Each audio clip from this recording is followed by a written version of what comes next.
আসসালামু আলাইকুম এভরিওয়ান, কেমন আছেন সবাই? আশা করি সবাই অনেক অনেক ভালো আছেন। আপনাদের দোয়ায় আলহামদুলিল্লাহ আমি অনেক ভালো আছি।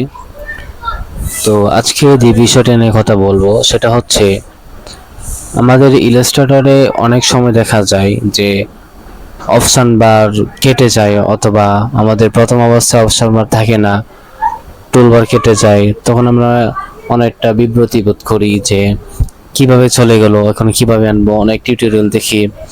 আবার আমরা যখন ইউটিউবে কোনো ডিজাইনের টিউটোরিয়াল দেখি, তখন দেখা যায় যে ডিজাইনাররা অপশন বার থেকে কি সুন্দর কাজ করতেছে, অপশন বার থেকে কাজ করতেছে।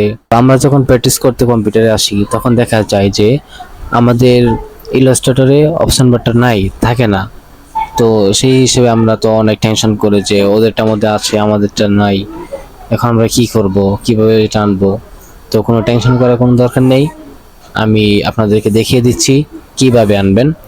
তো আপনাদের যদি প্রথমে টুলবারটা দেখাই, যদি টুলবারটা কেটে যায়, আমি কেটে দেখাচ্ছি। টুলবারটা কেটে যায় তখন কিভাবে আনবেন।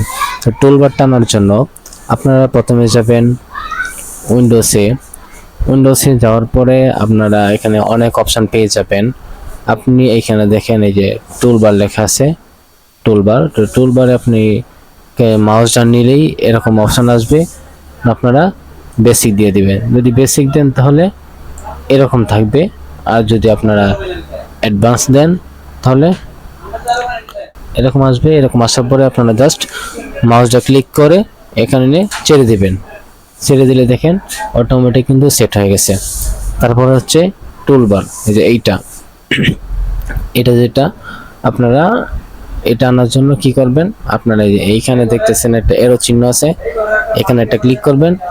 এখানে একটা ক্লিক করার পরে দেখেন 2 নাম্বার অপশন দেওয়া আছে, অথবা আপনাদের যদি অন্য কোথাও দেওয়া থাকে তাহলে কোনো সমস্যা নেই। আপনারা জাস্ট 3 নাম্বার যে অপশনটা আছে, আপনারা 3 নাম্বার অপশনে জাস্ট একটা ক্লিক দিবেন। একটা ক্লিক দেওয়ার পরে দেখেন ম্যাজিক চলে আসলো, দেখছেন? একটা ক্লিক দেওয়ার পরে কিন্তু এখানে চলে আসলো। এখন যদি আমি এখানে ক্লিক দিই, দেখেন আমার কিন্তু অটোমেটিক চেঞ্জ হবে। কাজ করা অবস্থায় আপনারা এটা চেঞ্জ বুঝতে পারবেন যে এটা কিন্তু অনেক প্রয়োজনীয়। দেখেন বন্ধু খুব সুন্দর করে চলে আসলো। তো আজকে এই পর্যন্ত ভিডিওটা কেমন লাগলো অবশ্যই জানাবেন। পরবর্তীতে কোন ভিডিও চান কমেন্ট বক্সে বলে যাবেন। আল্লাহ হাফেজ।